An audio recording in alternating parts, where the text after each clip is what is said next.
जलसेचन प्रकल्पर कार्यान्वयन एवं उठा जलसेचन भित्तिभूमि पुनरुद्धार एवं सुदृढ़ीकरण को समर्थन करने 2029 कोटी टंकार एक समन्वित बजेट व्यवस्था प्रस्ताव होईछि। 2026-27 आर्थिक वर्ष में सेचांचल उन्नयन और जल परिचालन योजना अधीन शेष माइल पर्यंत दक्ष जल जोगान सुनिश्चित करने 288 कोटी टंकार बजेट व्यवस्था सहित प्राय 38,000 हेक्टर अंचल परिसरभुक्त क्षेत्र चैनल गुड़िक निर्माण एवं पुनर्निर्माण प्रस्ताव रही। मुख्यमंत्री केनाल लाइन योजना अधीन परिवहन जनित क्षति ह्रास करने 160 किलोमीटर केनाल लाइन निर्माण निमंते 400 कोटी टंकार आवंटन करा जायछि। यह व्यतीत नवकृष्ण चौधरी सेच उन्नयन योजना अधीन 180 कोटी टंका व्ययबराद सहित आयकोट पुनरुद्धार स्थिरता एवं संप्रसारण योजना रखा जायछि। एथिसह जलवायु अनुकूल जलसेचन अभ्यास को प्रोत्साहित करा जाय विश्व बैंक सहायतार चालुवा जलवायु सहनशील कृषि ओडिशा समन्वित जलसेचन प्रकल्प अधीन 2026-27 आर्थिक वर्ष 350 कोटी टंकार प्रस्ताव मान रखा जायछि। विश्व बैंक सहायतार डैम थैथान एवं उन्नति कार्यक्रम तृतीय पर्यायर हीराकुद डैम अतिरिक्त स्पिलवे निर्माण निरीक्षणाधीन नियंत्रण एवं तथ्य संग्रह प्रणाली व्यवहार कर गेट स्वयंचालितकरण एवं विपर्यस्त डैम गुड़िकर सर्वे भित्तिक थैथान कार्य निमंते 2026-27 आर्थिक वर्ष में यह 115 कोटी टंकार प्रस्ताव रही।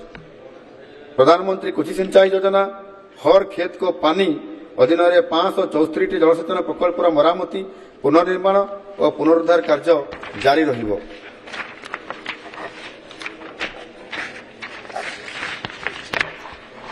यह सहित प्राय 12,000 हेक्टर अधिक आयकोट क्षेत्र स्थिरता को लक्ष्य कर प्रकल्पर मरामती पुनर्निर्माण और पुनरुद्धार कार्यक्रम मान अब्याहत रहिबो एवं एथिपाई 101 कोटी टंकार प्रस्ताव रही। 1,700 किलोमीटर नाल एवं 25,000 हेक्टर जलबंदी चाष जमी पुनरुद्धार निमंते जल निष्कासन उन्नयन कार्यक्रम अधीन 365 कोटी टंकार प्रस्ताव रही।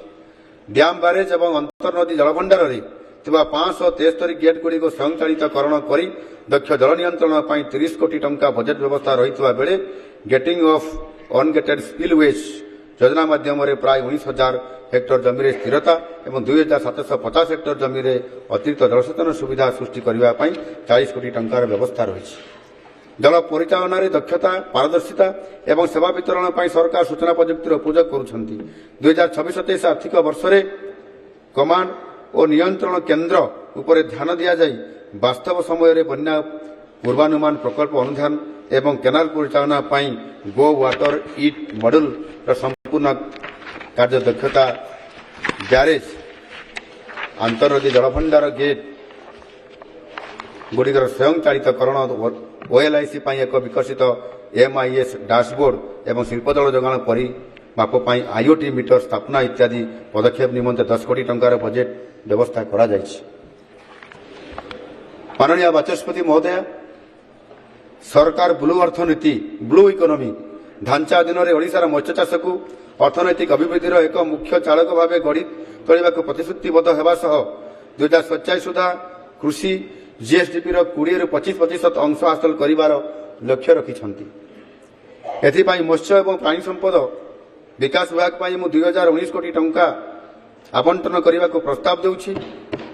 एही प्रयास गुड़िक मध्य चिंगुड़ी चाषर संप्रसारण गभीर समुद्र में माछ धरिबा को प्रोत्साहन आधुनिक माछधरा बंदर माछ अवतरण केन्द्र मधुर जल माछ चाष क्लस्टर कंकड़ा चाष एवं रप्तानी सक्षम भित्तिभूमि अंतर्भुक्त 10,000 हेक्टर अधिक परिवेश अनुकूल जल चाष को संप्रसारित करने चिंगुड़ी रप्तानी को वार्षिक 2 लाख टन वृद्धि कर 12,000 कोटी टंका आय करने एवं निजुक्ति तालीम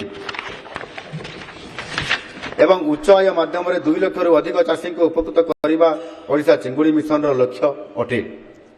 मूल्य वृद्धि कंटेनर आधारित रप्तानी एवं आवश्यक संस्कार को आखि आगे रखी एक जल चाष एवं चिंगुड़ी रप्तानी सेल गठन प्रस्ताव रही।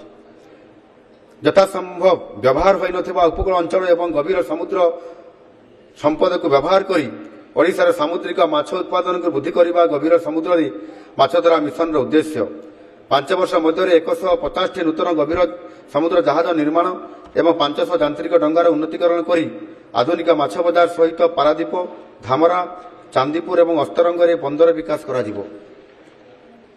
बंदर विकास ओडिशा सामुद्रिक माछधरा नियंत्रण आईन एवं भारतीय कृषि गवेषणा परिषद केंद्रीय मत्स्य प्रजुक्ति विद्या प्रतिष्ठान सहयोग यह मिशन सामुद्रिक अवरण को वार्षिक 1 लाख मेट्रिक टन वृद्धि करिवो जहाँ प्रत्येक भाव 10,000 मत्स्यजीवी को उपकृत करने सह परोक्षरे 1 लाख लोक सहायता देव बोली आशा करा जाउछि। महिला स्वयं सहायक गोष्ठी को वैज्ञानिक पद्धति रे मत्स्य चाष रे सहायता जगै देबा, माछ बिहन हाचेरी प्रतिष्ठा करिबा, वर्ष सारा गुणात्मक माछ जाणा पाई बिहन उत्पादनकारी एक नेटवर्क विकसित करबा एवं माछ चाष पाई नुआ पोखरी खोला योजना को उपयोगी करबा निमंते मुख्यमंत्री मत्स्यजीवी कल्याण योजना अधीन 201 कोटी टंका आवंटन प्रस्ताव रही। अस्तरंग माछधरा बंदर आधुनिकरण एवं गोपालपुर में गभीर समुद्र में माछधरा बंदर निर्माण समेत 40 हिताधिकारी भित्तिक योजना को प्रभावशाली करने निमंते प्रधानमंत्री मत्स्य संपद योजना अधीन 245 कोटी टंकार प्रस्ताव रही।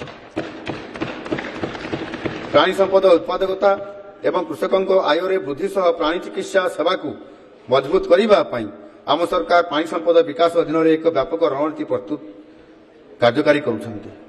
उन्नत किसम यांत्रिक कुकुड़ा फार्म, प्राणी संपद सेवा केन्द्र, प्राणी चिकित्सा पॉलिक्लिनिक, टीका उत्पादन, दुग्ध उत्पादन और मांस प्रक्रियाकरण में अधिक घरोई भागीदारी उपर ध्यान दिया जाउछि। एही निरंतर प्रयास सहित ओडिशा 2047 सुधा आत्मनिर्भरशीलता हासिल करने को लक्ष्य रखिछि।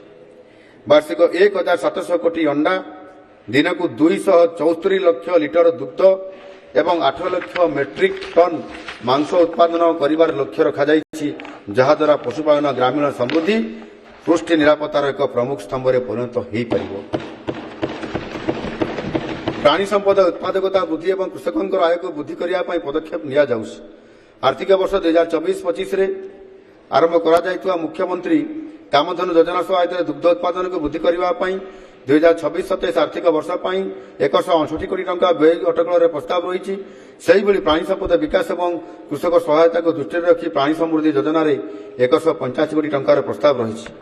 प्राणी चिकित्सालय, डिस्पेंसारी, पशुपालन सहायता केन्द्र एवं भ्राम्यमाण प्राणी चिकित्सा यूनिट इत्यादि माध्यम व्यापक प्राणी चिकित्सा सेवा एथिरे अंतर्भुक्त। ठीक समय निदान, प्रतिषेधक जत्न एवं पशु रोगर प्रभावशाली नियंत्रण पर गोमाता योजना अधीन 57 कोटी टंकार प्रस्ताव रही।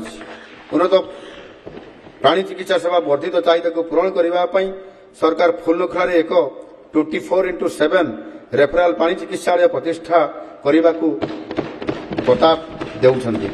आधुनिक रोग निर्णय एवं नूतन यूनिट द्वारा समर्थित यही चिकित्सालय अंतर्गृह चिकित्सा जरूरीकालीन और विशेष जत्न सहित दैनिक 100 अंतर्गृह प्राणी और 300 बहिर्विभाग प्राणी को रखिबार क्षमता रखिबो।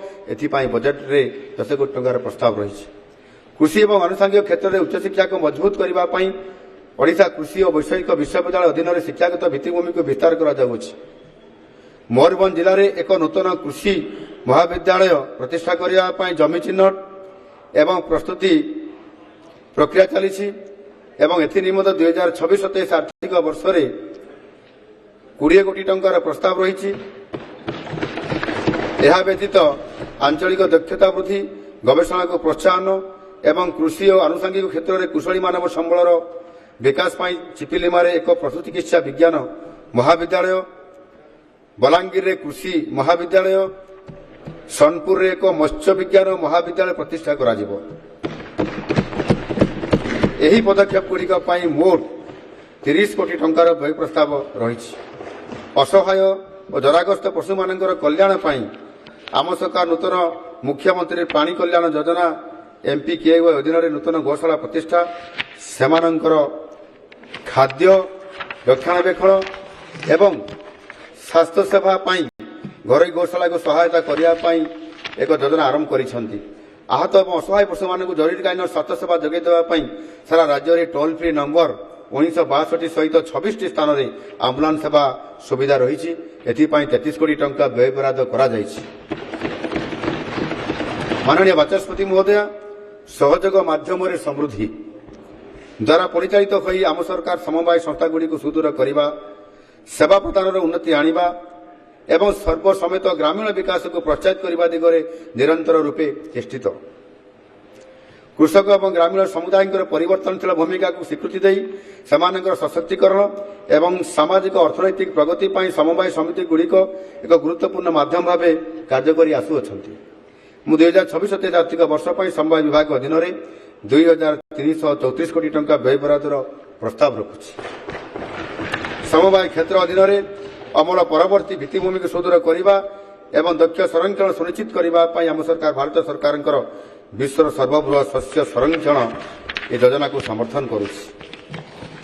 ପ୍ରଥମ ପର୍ଯ୍ୟାୟରେ 31,500 ମେଟ୍ରିକ୍ ଟନ୍ କ୍ଷମତା ବିଶିଷ୍ଟ 19ଟି ଗୋଦାମ ନିର୍ମାଣ କରାଯାଉଥିବା